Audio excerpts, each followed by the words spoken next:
Freedom of speech. A touchy subject we focused on throughout the 7 years of this broadcast. Here's one of my favorite memories. I titled this Yelling in a Crowded Theater when it should have said Free Speech. Here's a clip from that. Here's a clip from that episode. Here we go. Goobers!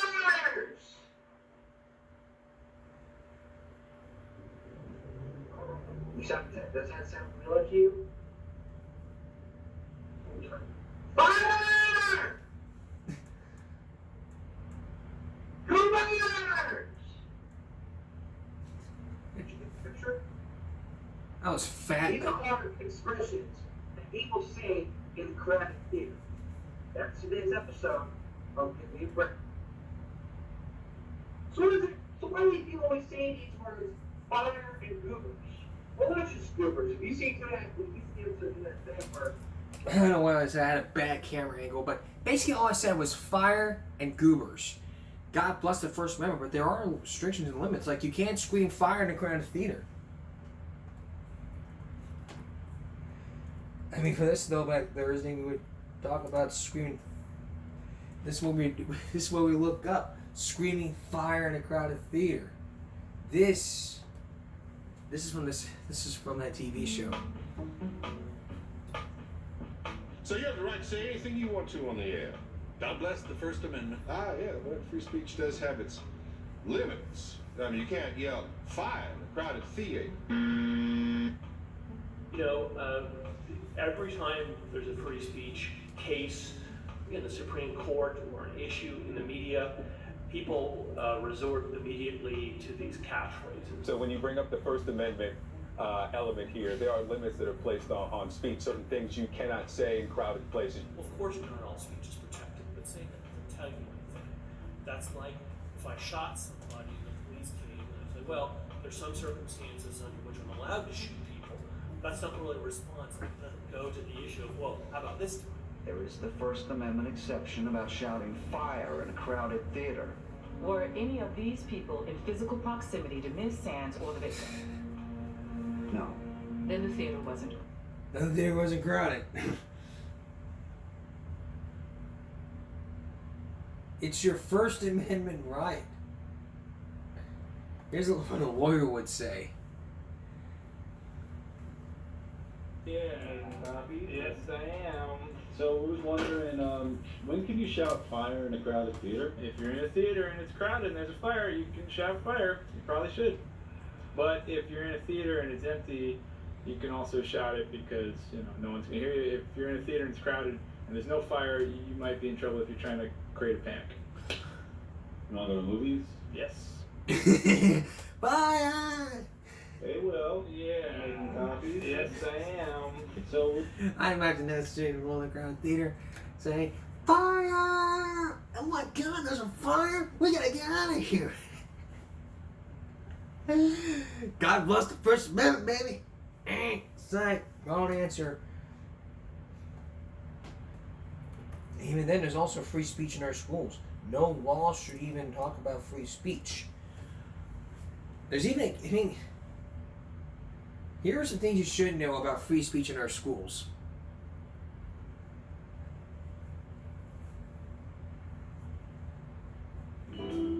Here are the 7 rules of free speech in schools. 1. Students from 1st grade to 12th can't be punished based on their political or religious speech. As the Supreme Court said in the Tinker case, it can hardly be argued that students shed their constitutional rights at the schoolhouse gate. This protects, for instance, wearing black armbands to protest a war, distributing religious messages to classmates between classes, or criticizing a teacher over lunch.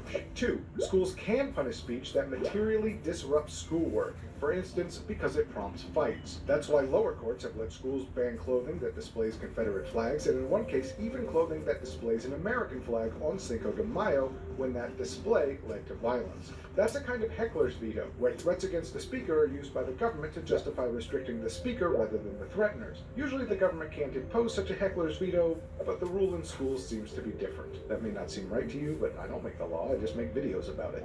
Schools can also punish students for using vulgarities or sexual innuendos, so if you do criticize that teacher over lunch, be, polite about it. 4. Schools can punish speech that seems to praise drug use, and probably also alcohol use and other crimes, at least when that speech doesn't seem political.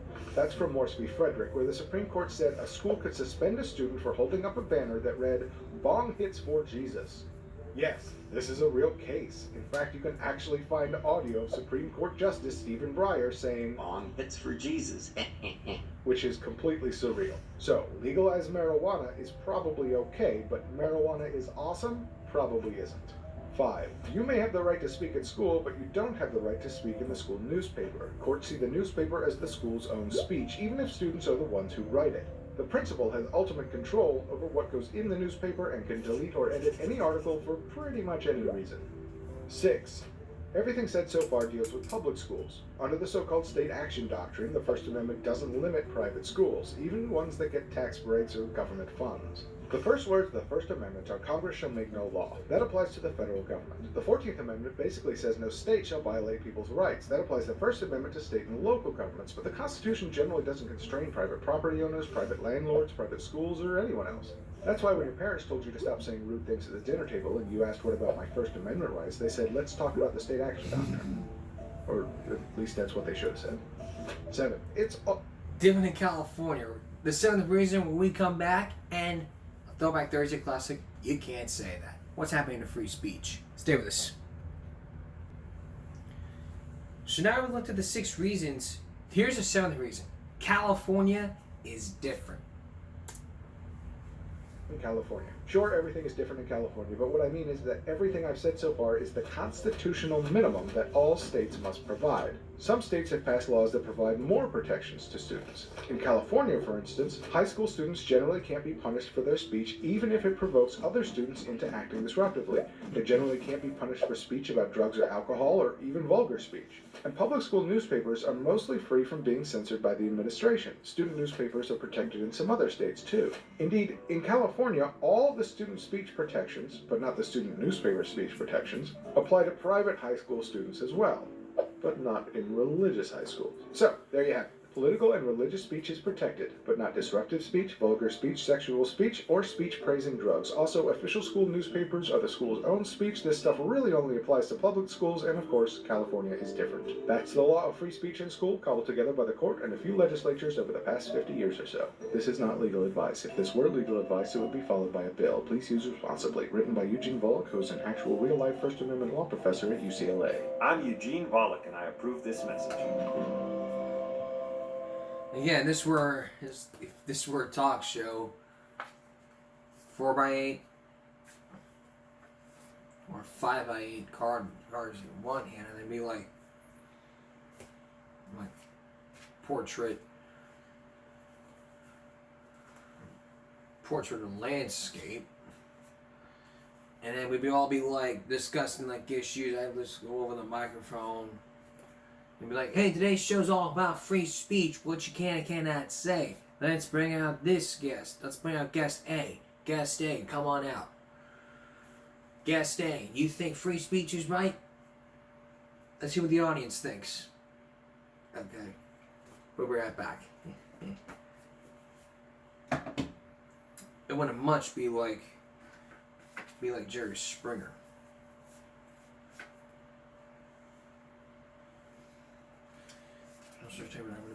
It would not be like Jerry Springer. But we discussed free speech throughout the years throughout our schools. Here's a look from Hip Hugh's history. And boy, he has a lot to talk about.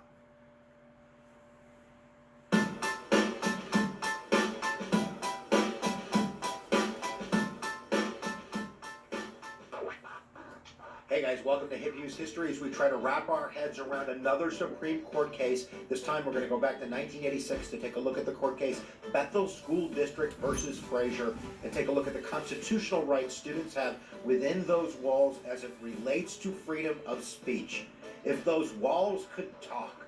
But the Supreme Court certainly is going to talk right here, so why don't we go giddy up for the learning and go see if we can't get her done right now.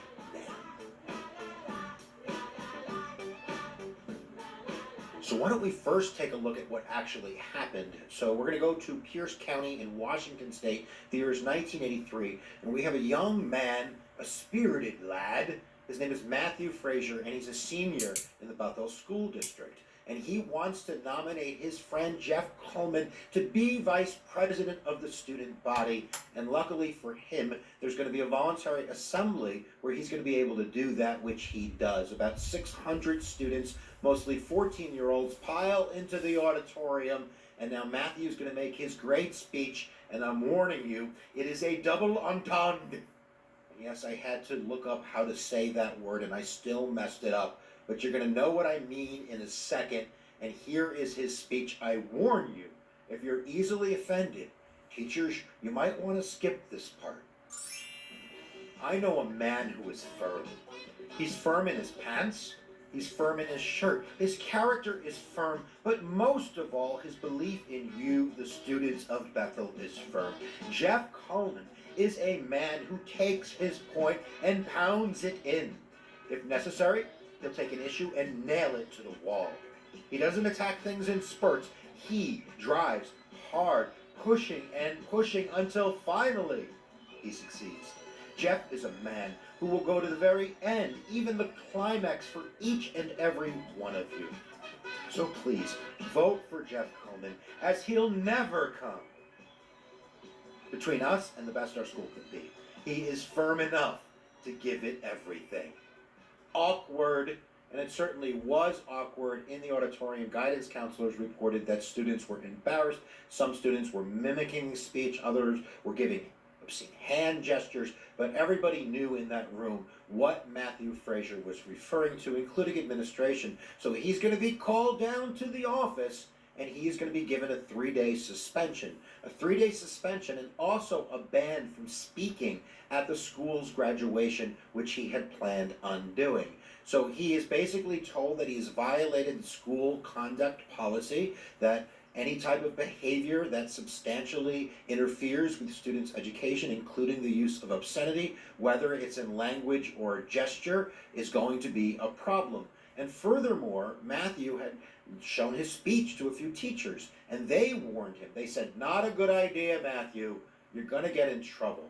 So he does get in trouble. He takes the 3-day suspension. He actually admitted that he knew what he was doing, and then he comes back after 2 days. But in the vote for speaker at graduation, he came in second, even though his name was crossed off the list. His peers wrote him in, but he's not going to be allowed to do that. So those are the facts of the case. And now Matthew's parents think there's a constitutional issue. Why don't we take a look at that right now?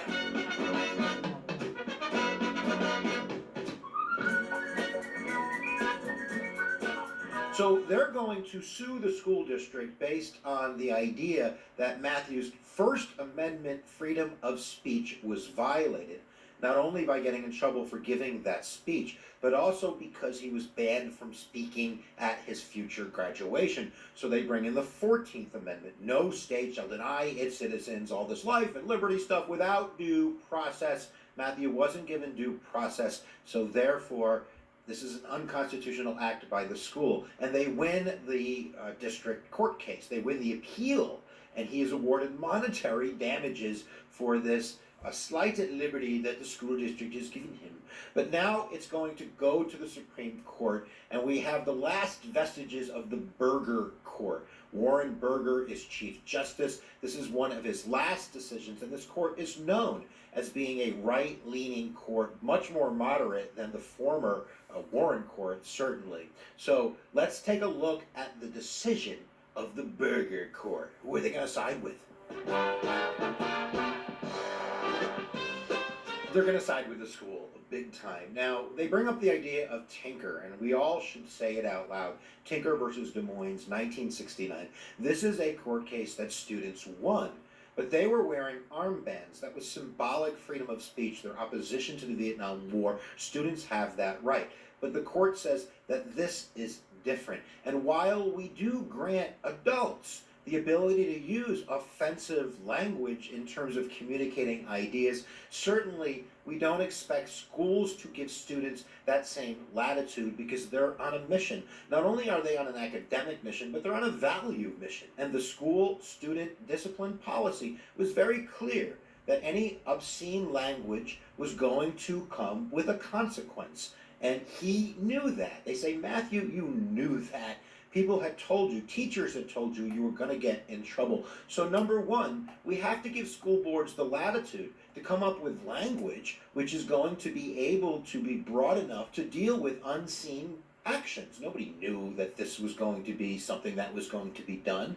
Berger says that criminal code is one thing. You have to be detailed in the criminal code. But when it comes to school code, we can have more broad language to give schools the ability to deal with these unseen actions that students are going to do. And in terms of the 14th Amendment and due process, that's poppycock, hogwash. You knew exactly that using obscenity, and you knew this was obscene, was going to have consequences, and you were told by teachers. You bringing up this idea that your liberty was somehow stomped on is just nonsense. So this is a huge win for schools across the country and their ability to regulate student conduct as it relates to freedom of speech in school. So if you want to say something and you're going to think this is my freedom of speech and it's going to be racy or dicey or offensive, the school's going to have the ability to crack down on you. Now, not all of the judges are thrilled with this decision. We do have Thurgood Marshall and John Paul Stevens that are going to write a dissent where they're basically going to say, I will always err on the side of freedom. Yeah, but that's going to be a losing proposition right here. So we certainly hope that you understand the basic constitutional issues and ideas behind Bethel School District versus Frazier 1986. Berger, go, go, go! What are you going to do? All right, guys, so that's all I got for you. Make sure that you haven't subscribed, you do that because it's the right thing to do. And I'm going to say it because I say it at the end of every lecture that I've ever given. Where attention goes, energy flows. We'll see you guys next time that you press my buttons. Wow. So that really brings up the issue all about free speech in our schools. But it's all about what you cannot say in the workplace and when words are bullets. Coming up, John Stossel on what you can't say. And the question is, what's happening with free speech? Stay with us. Here in America, it's always something about speech. What's appropriate speech and what speech is inappropriate. Heck, you can even just ban the KKK for even just being racist. I mean, the First Amendment protects speech, all kinds of speech, like we talked about. It gives you the right to say whatever you want. No one shall make a law saying that you can't say that. That's why, I mean, when you watch TV, you can't say that on television. But the FCC was created to bring out all the bleeps. So if you watch a movie, I mean, here's John Stossel. I mean, and as we talked, I'm sorry about that. As we showed you last season, you can't even talk about it on television. You can't even say that. So what's happening to free speech? Here's John Stossel. And here's another problem. Who gets to decide which speech is stopped? You can't stop me from calling the white man the devil! Khalid Mohammed's a racist who in the last 2 years has organized rallies in Harlem he calls the Million Youth March. It wasn't a youth anything, it was a hate march.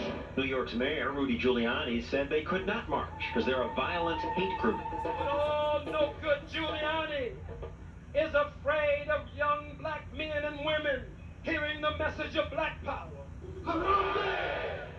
Judges said the mayor had no right to stop the marches. One of 15 times the courts have overruled Giuliani. Mohammed's march went on, as did this rally by white racists. And when the mayor tried to stop this taxi protest, hundreds of cabbies just got out of their cars and marched into the city anyway. Giuliani's a danger to America. He's trying to tamper with the American Constitution. Giuliani wouldn't talk to us about this, but to give the mayor his due, the city's in great shape today. Crime's been cut in half, and the streets, where fewer people are screaming at us, are more pleasant. Most people like what Giuliani did, but some, like Robert Letterman, suggest it's not worth the cost. Real quality of life is not about not being bothered. It's about civil liberties. It's about freedom of speech. Letterman's a street artist who sells these pictures portraying Giuliani as Hitler, making New York into a police state. For doing this, says Letterman, he's been arrested dozens of times. You're going to arrest me for what exactly? Blocking the sidewalk. Officials say he was arrested for things like disorderly conduct, not for his artwork. But Letterman claims the cops told him it was because of his speech. While they're putting the handcuffs on me, they're saying, hey, you know, we're really sorry, Robert. We know you didn't do anything illegal, but that's our orders. Police wouldn't even comment on that. Now, Giuliani attributes much of the improvement in quality of life in New York to his enforcing laws which had long been ignored. Laws against vagrancy, aggressive panhandling, against those squeegee men who wash your car windows whether you want them washed or not. Letterman and others argue that those activities are forms of free speech too. So Giuliani had no right to curtail them either. You know, people are happy that people aren't stopping us on the street saying, you got spare change, spare change? We like that, and you're kind of like that. You're spreading your stuff around here. Actually, I'm taking up about 2 inches of the sidewalk on my own car. But to answer what you're saying, people like what Giuliani did. People liked what Hitler did. Does that make it right? The only reason I'm being arrested is because of the content in my message. The danger is that if government decides when people may speak, that can lead to tyranny. If you're going to criticize elected officials, you need freedom of speech because they command the police, they influence the courts. They're in a position to stop you from criticizing them. That's it. The police and the government have the guns and the power. That's why the Constitution says Congress shall make no law abridging speech.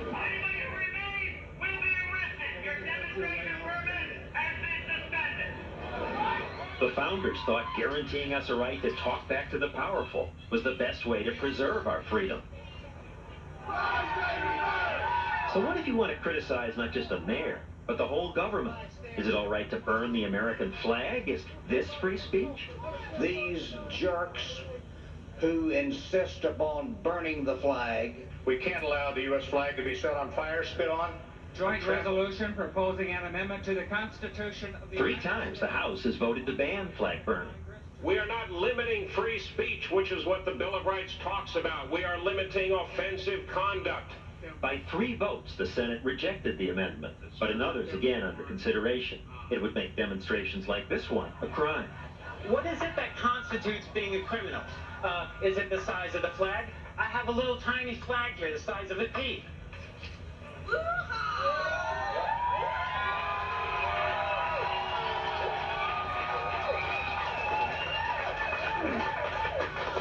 I don't feel like a criminal yet. Maybe I need to burn a bigger one. At this anarchist rally in Oregon, Libris Solar argues that we need to allow flag burning, to allow people to express disapproval of government. Well, those were paper. Maybe it's a cloth flag. Maybe it's one that they consider real. Maybe if I burn that, I'll feel like a criminal. Don't ever give up the right to burn a flag in protest. It is your right. Polls show this offends most Americans, but others argue that that's precisely the speech that needs protection. The real test is whether you support the right of people who you think are absolutely disgusting to talk. Even really stupid and obnoxious stuff has to be protected under the First Amendment. That's the price of a free society. Is it? And if we must put up with obnoxious political speech, what if the speech is less important? What if the speech is less important? What about banning profanity? Coming up, George Carlin on the 7 words you should not say on television. Stay with us. Words are powerful. Socrates was sentenced to death years ago because what he said was offensive to everybody. And you may even find comments on videos that may hurt their feelings. Don't you have a right to not have your feelings hurt? Well, no. Stussel's a butt weasel. It may be a joke, but it hurts his feelings. Maybe he should have the right to not have his feelings hurt. Here again, John Stossel. These people are offended by a movie, Dogma. It's about, well, it's complicated. Oh, he's back. Matt Damon and Ben Affleck are angels who threaten the world. We were awaiting your arrival. Chris Rock plays a 13th apostle. I've never heard of a 13th apostle named Rufus. George Carlin's a hustler priest. Fill them pews, people! This is blasphemous, say some Catholics. We didn't fight the battlefield for this crap. We had to take this garbage. You shouldn't have to take it. We're not taking it. This is a hate crime. This is a hate crime. No question about it. No jokes at all No about joke. religion. It's too holy. Our faith is too holy. It's not a joke. It's our whole salvation. Kevin Smith wrote and directed Dogma. I'm a Catholic, and this movie doesn't insult me. If I was the president, I would pass a law where you couldn't blaspheme a religion. If you institute that law, then politics goes away, comedy goes away, filmmaking goes away, TV goes away, newspapers go away, news shows, like this one, go away. Oops, that's the problem. Where do you draw the line? And who gets to draw that line? We can select people, all for all walks of life, all religions, all Like a jury? Perhaps, yes. We have religious groups who would know what is blasphemous or not. So They would decide. Yes. But what happens if one group gets to decide what others watch or read? Well, classics like Ulysses and Canterbury Tales and Leaves of Grass were once banned in America. Recently, some schools banned Harry Potter books. That doesn't seem right. But then what can the poor people who really and truly are offended do? They don't have to go. Nobody's saying they have to go. That's a point. You don't have to watch. Of course, other parts of the culture are harder to avoid, like the words in music or on radio. Now, we all know how the media view the Catholic Church. The priest in Dogma, comedian George Carlin, used to wonder which words were too offensive.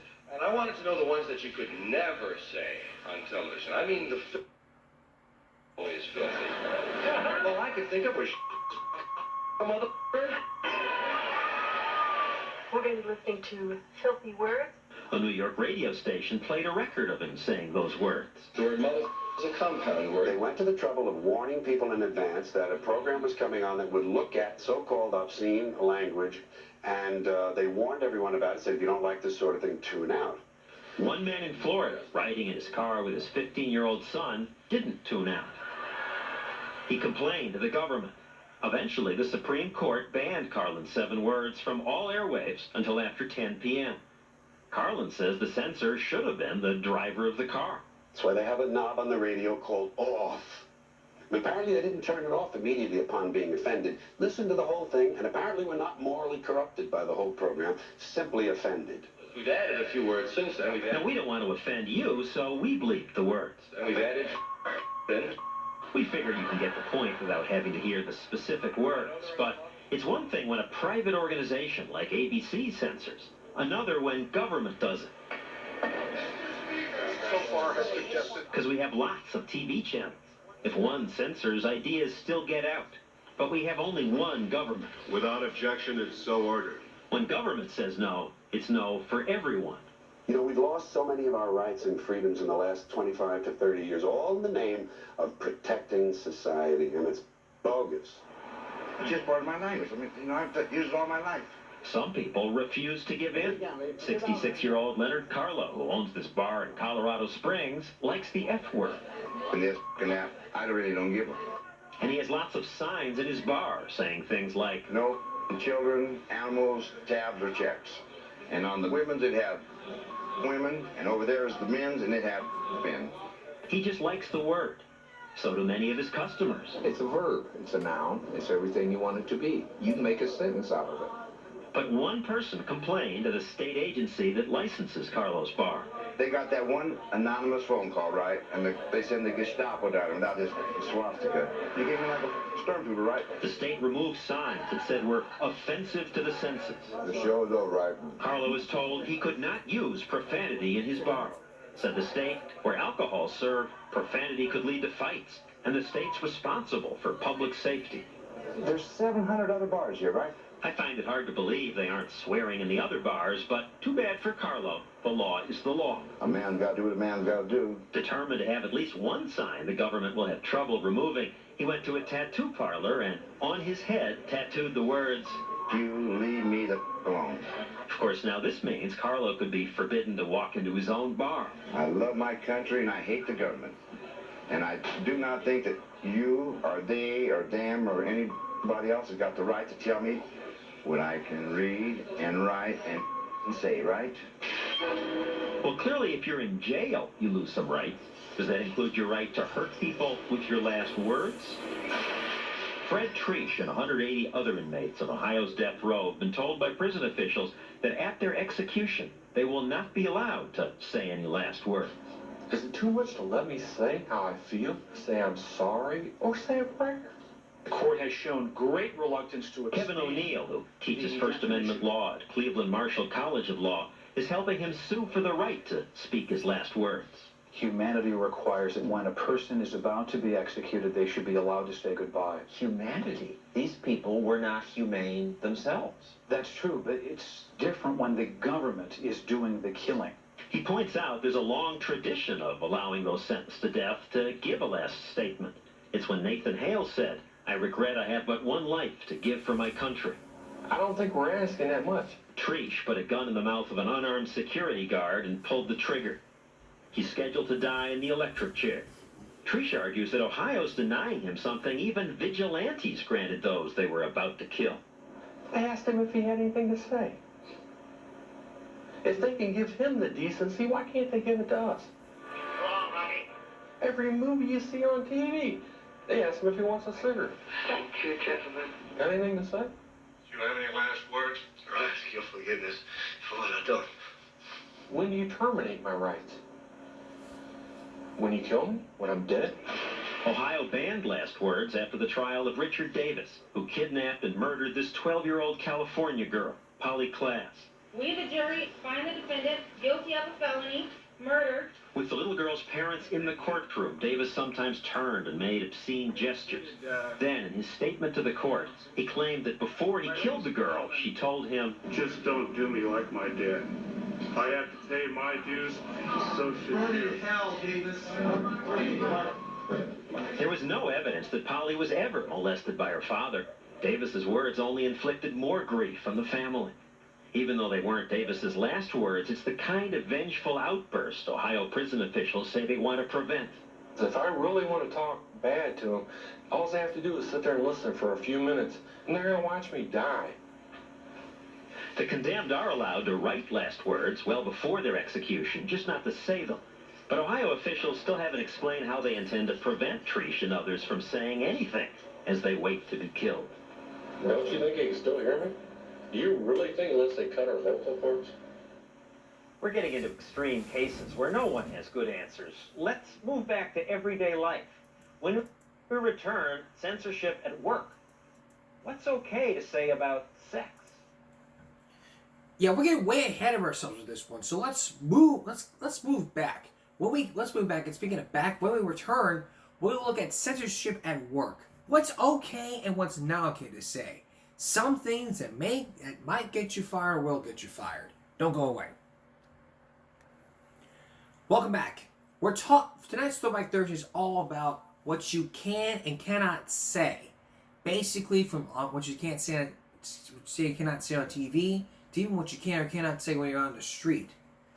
Sexual harassment is an ugly thing. That's why the government passed laws to prevent it. What do those laws actually do? Once again, here's John Stossel.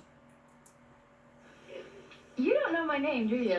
Ever see that Seinfeld show where Jerry can't remember his date's name? What is it? All he knows is that it rhymes with a female body part. Nova? At the end of the show, he finally remembers. Oh! Oh! Dolores! After watching in Milwaukee, Jerry McKenzie told a coworker about it.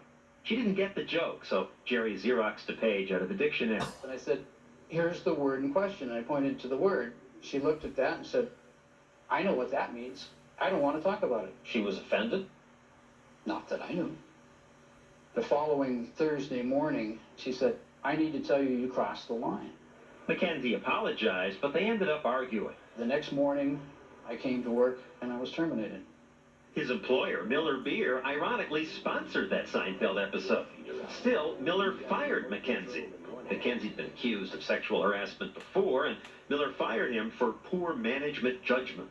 Once you've stepped over a line that the other person believes is offensive, you have to acknowledge it and back off. Company lawyer Frank Daly. What's the risk to Miller if you ignore her?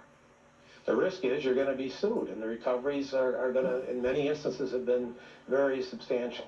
It's the lawsuit lottery. Oh yes, big damages have been paid. They basically gave women a loaded gun that they could make any accusation they wanted, and it was going to be taken as truth That's not fair. The law says the victim has to prove her case.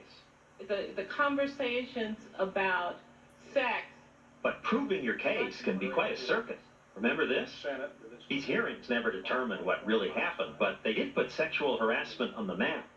Clarence Thomas's career survived, but since lawsuits brought by an offended employee can cost millions, many employers find it safer to just fire the accused. That's what happened to Eddie Vega.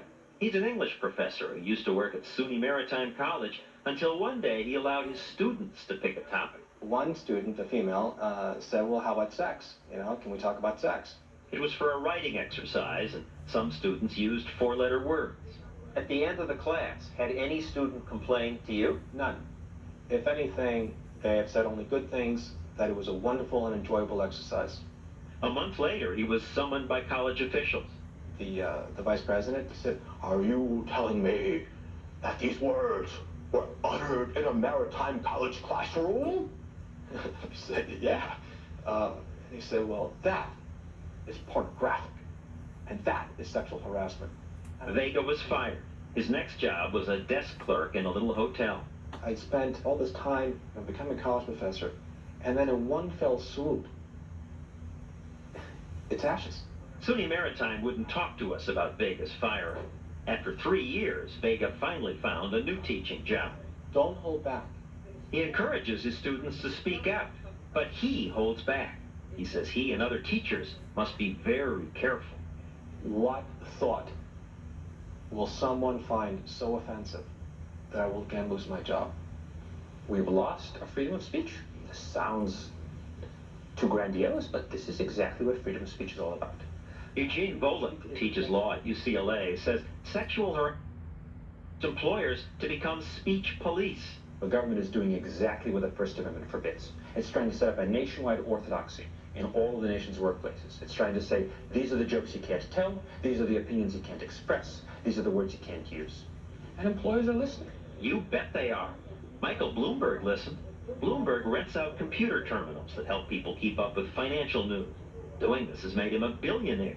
So you'd think he could afford to let his employees say whatever they want. But sexual harassment laws frighten even him. Companies should be scared? Oh, absolutely. The list keeps getting longer of what kind of activities, what kind of conduct is and is not appropriate. Even your personal email isn't safe. It could be that two people are having a conversation where they don't mind the words. Somebody might walk by, look over their shoulder, be offended. Yes. They could sue. Yes. And win. Oh, they'd win. So, to be safe, Bloomberg put software in his computers that censor words he thinks someone somewhere might find offensive. So, Sleeping Beauty can't prick her finger in the spindle. That is true. No regrets about that? You don't see yourself limiting speech? Not at all. Oh, of course we're limiting speech. If your question is, do I have any regrets? Do I think it's wrong? I don't. It's chilling how willing many of us are to give up our freedoms. Bloomberg's now censoring terminals in 100 countries. It's as if the most sensitive get to set the rules for the rest of us.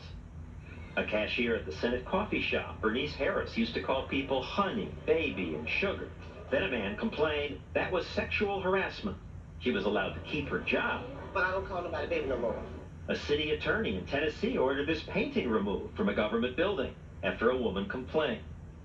Some companies now ask employees who want to date a coworker to sign love contracts like this. Some forbid dating altogether, which is too bad since one study found married couples were more likely to have met at work than any place else. It's how Bogey and Bacall met, Tom and Nicole, Alec and Kim. I met my wife when we both worked for Good Morning America, but that was before all the new rules. If you put in those kind of rules, then I think there's going to be a lot of people who are going to miss out on possibly the relationship of their lives. In Westwood, California, Todd Pozovac asked Linda Jaffe out a dozen times. I think that I would have had a case for going to somebody and saying, look, this guy's really bugging me. You know, he's around all the time. He's asking me out all the time to do something about it. Fortunately, she didn't, because after 3 months of his pursuit, she fell in love, and they got married. High five. High five. Brandon.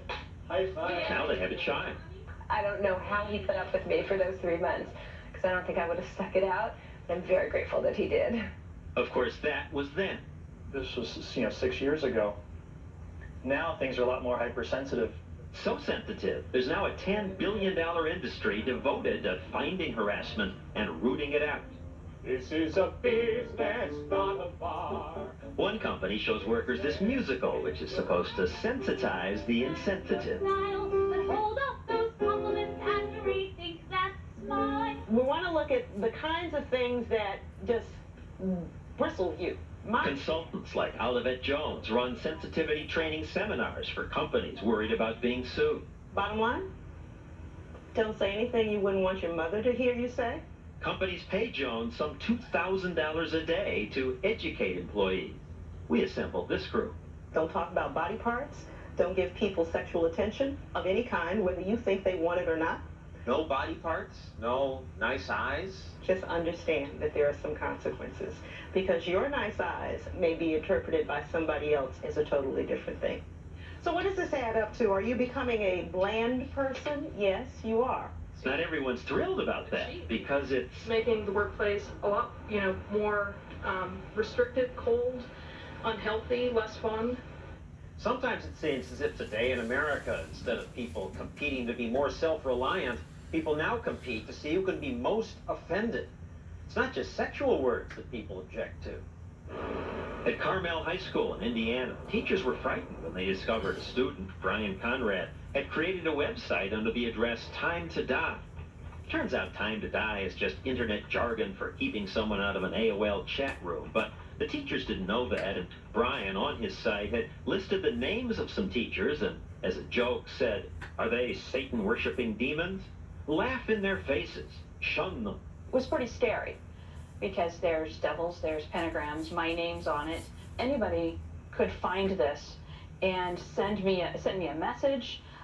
They knew where I worked. Did anyone? No. But she and two other teachers felt so threatened by the website, they sued Brian and his family, demanding thousands of dollars in damages. They even tried to get criminal charges filed against Brian. There's no direct threat. He just says, laugh at you. Plus the word shun, and I know that I've got some students in my class that could really misconstrue what that means. And to some wacko kid, what's the connotation of shun? If I'm not mistaken, Amish societies, if someone is shunned, they are considered dead. They no longer exist. But so that's if someone really is to contorting it to make it a direct threat. Why? That is not a normal vocabulary word that's going to be used. But ignoring people is okay. It's a form of free speech. It's not physical threat. You can ignore a statement and you can ignore for a short period of time, but to shun is permanent. Some teachers named on the site, like Janice Grove, thought it was obvious that the site was a kid's joke. Misspellings and all. I know I'm not a Satan worshiper, and none of these people are Satan worshipers, and I thought it was silly. And Brian was apologetic. He came forward, he had tears in his eyes. I guess that was a relief to find he admitted to it. No. Confession and later apology isn't enough for this group. They want punishment. His mom, Lori Hansen, can't believe what's happened. He voluntarily turned himself in. Are they going to take this? It was a kid's prank. No, this is not the way teenagers express themselves. None of you was harmed. But we were harmed emotionally.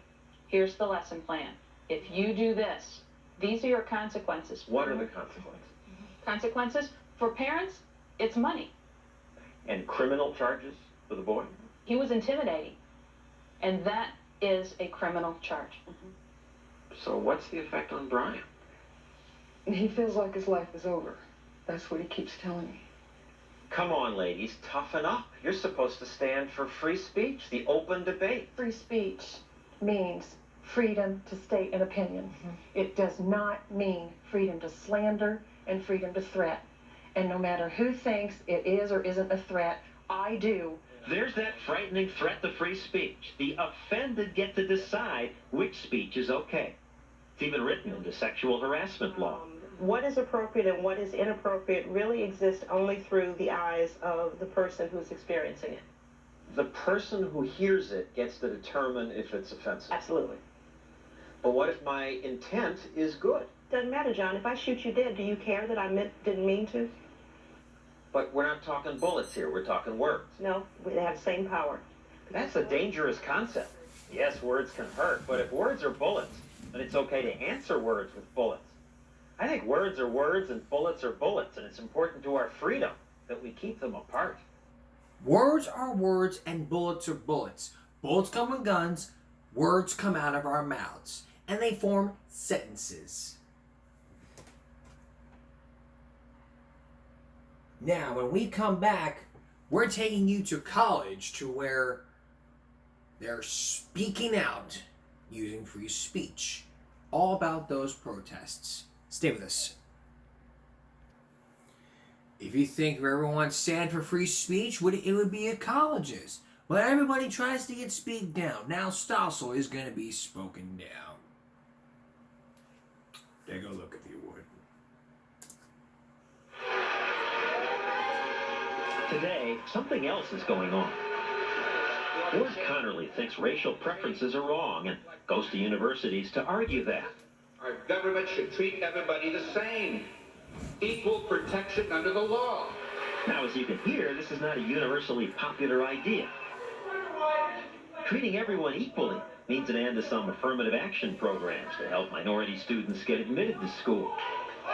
I know it's your school, but you have a right to be civil. I'm here because I was invited to be here, and I thought that most of you would be willing to listen and to engage in civil discussion. But you cannot engage in civil discussion. Here at the University of Texas, these students say Connerly's ideas are so objectionable, he should not be allowed to be heard. They're going to try and spin this out and say that somehow his free speech, his First Amendment rights were violated. Our First Amendment rights as students were violated when he hit this campus. You don't support First Amendment rights. That's what the First Amendment is about. Students like this one who think Connerly should be heard also get shouted down.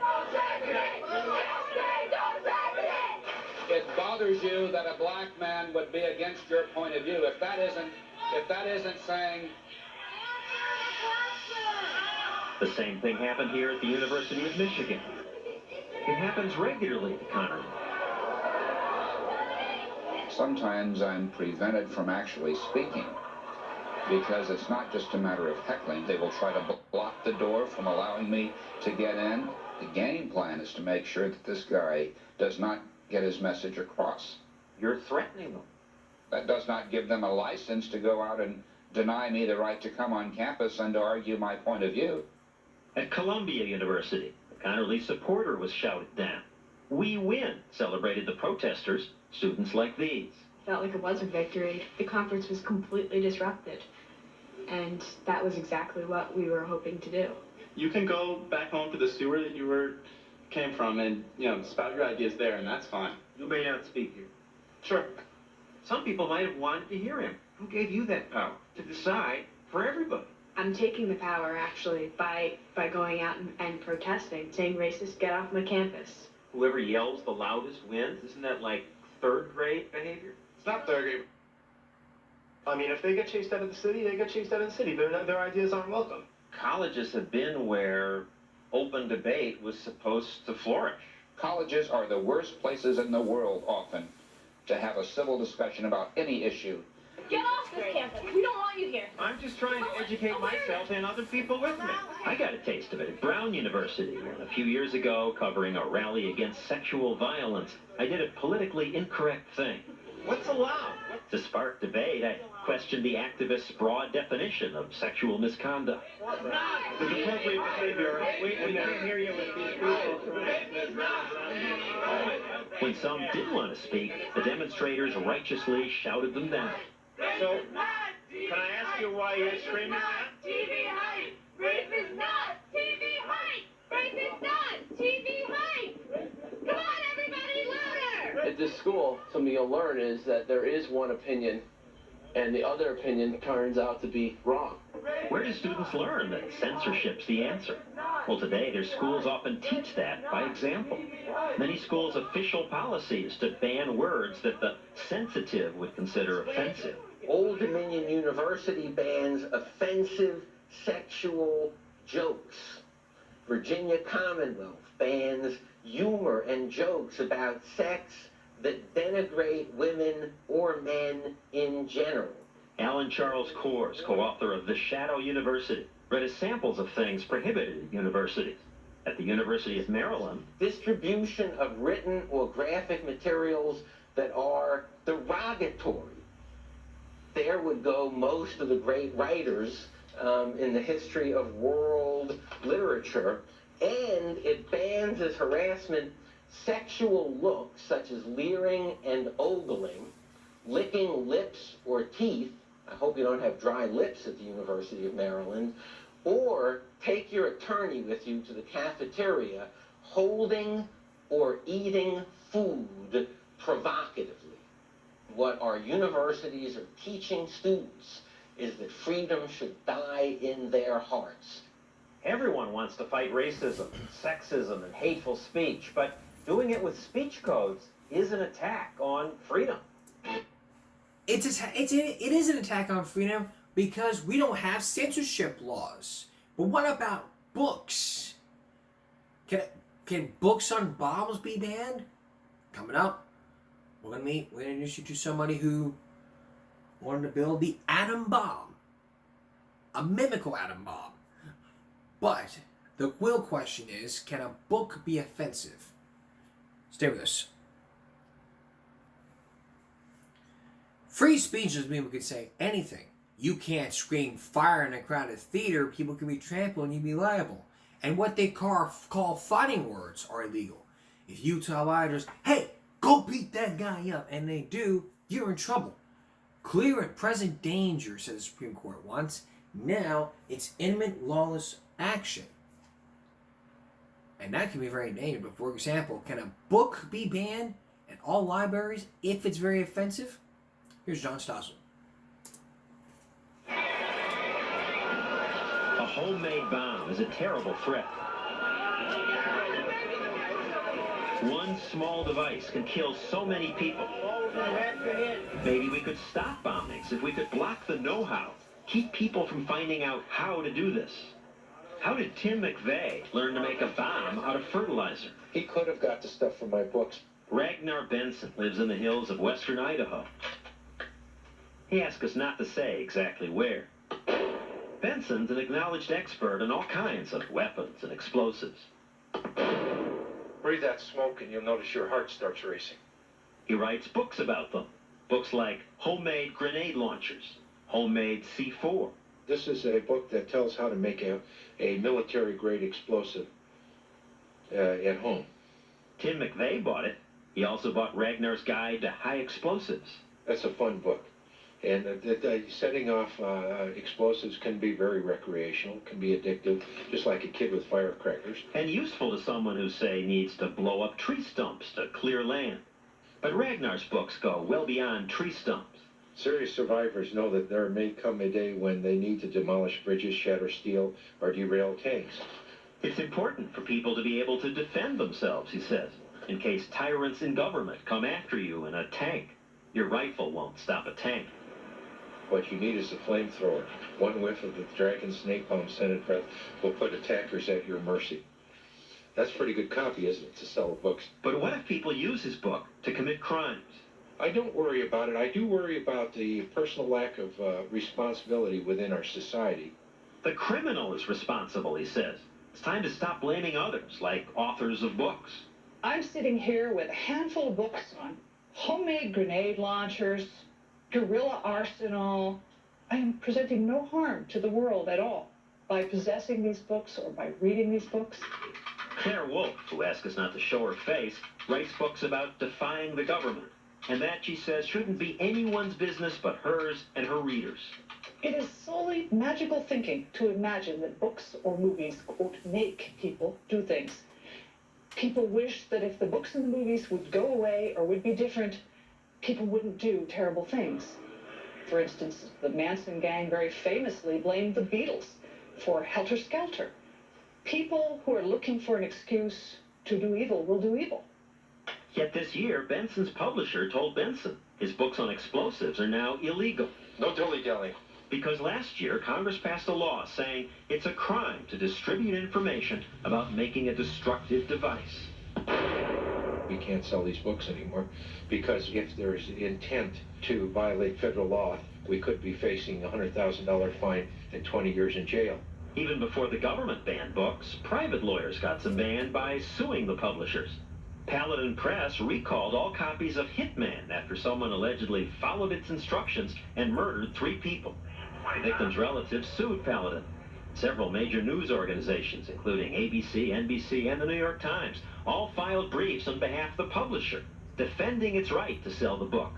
The victim's lawyer says that's disgusting. The media should have had the intelligence to be able to draw the line, but they haven't. Walt Disney, for God's sake, has come to the aid of Paladin Press. The news organizations defended Paladin, saying if that book could be censored, what's next? ABC News? This broadcast? Against Paladin's wishes, its insurance company settled the suit. It paid several $1 million, and Paladin quickly pulled Hitman from the shelves. The fact that someone was able to buy the book Hitman and then kill is almost coincidental. How many people have committed murder and assassinations without reference to a book like Hitman? It turned out that Hitman's author was revealing no secrets about being a hitman. In fact, she was just winging it. Hitman claims to be written by a professional assassin named Rex Farrell. Not true. It's written by a housewife. And where did she get most of the information? Off television. That's right, she researched the book by watching detective shows. The uncomfortable fact is that even if the government banned Hitman and other books, the information would still be out there, unbannable. The explosives and weaponry detailed in Benson's books are found in library books, encyclopedias, magazines, survivalist literature, and newspapers. One convicted bomber says he found the makings of his bomb in the Reader's Digest. Good grief. Here's instructions on how to make a rifle out of wood blocks and plumbing pipes. Here's one on how to make a homemade grenade. And here's what it is. Department of the Army Improvised Munitions Handbook. One of the best books in the world for learning how to blow things up. Available to everyone from the government printing office. I'm not providing anything that couldn't be acquired in another place. Especially on the internet. Within hours of the Oklahoma City bombing, an internet user posted a description of the kind of device used. Censorship can't keep things like this under wraps anymore because of the internet. It can't really be censored. Police could shut down one site or 100 and block this or that channel, but there are millions of pathways. One site based in another country could still reach every computer in America. And what can be acquired is pretty amazing. When Nate Chicola was 15, he thought for a science project, he'd try to find out how to build an atomic bomb. You just sort of mentioned, you can go on the internet now and get information. And I sort of wasn't exactly up to date on things. I went on there and a couple of clicks, and I was right there. Finding the information was easier than he'd ever imagined. He didn't have plutonium, thankfully, but he built a papier-mâché model that was dead-on accurate. I just carried it out these front steps, carried it on my shoulder, and walked right to school with an atomic bomb on my shoulder. And the government's passing laws to censor books. In the age of the internet, it won't matter anymore. Found 563 web pages simply for atomic bomb. The cork is out of the bottle. Some final thoughts about speech and liberty when we return. When we come back, all about speech and liberty.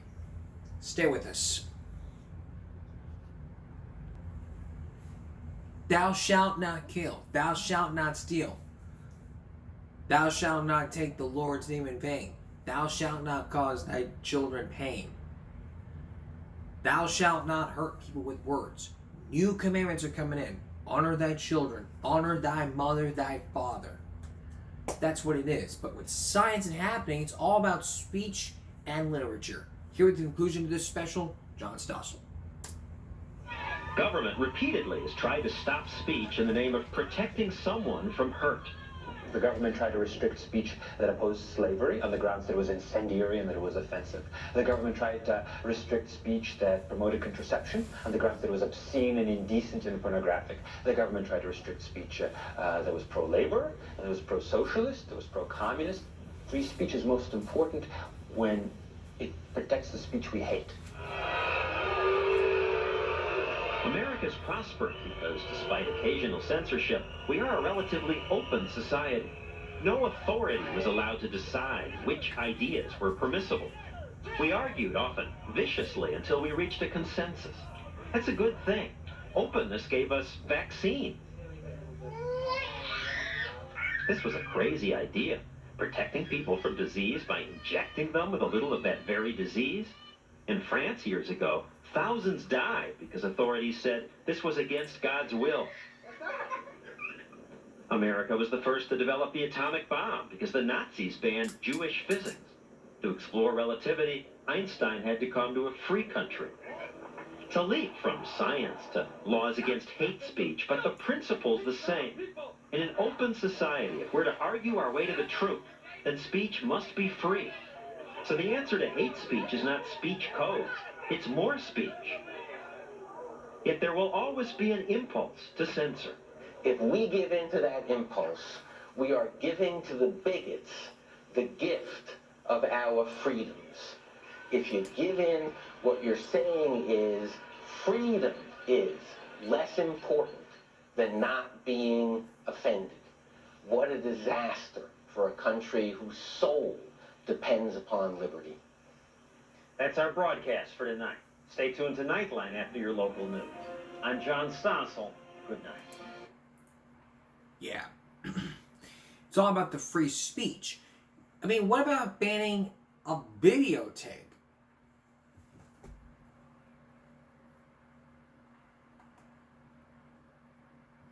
Yeah. Do you remember the Little Drummer? Do you remember the movie called The Little Drummer Boy? Well, if you were in Oklahoma,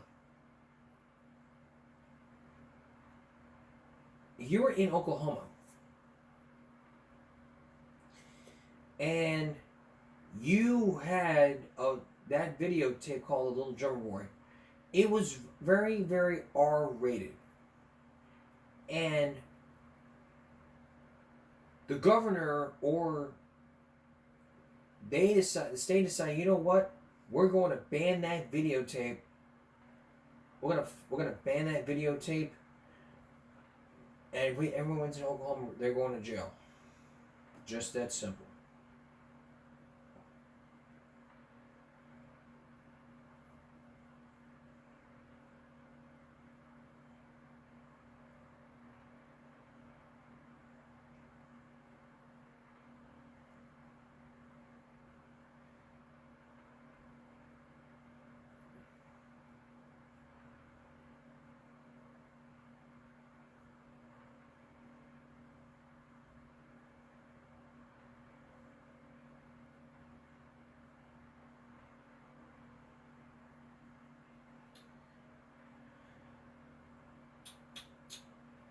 Well, we don't have time to find it, but we are going to wrap up this Throwback Thursday. So that's it for Throwback Thursday.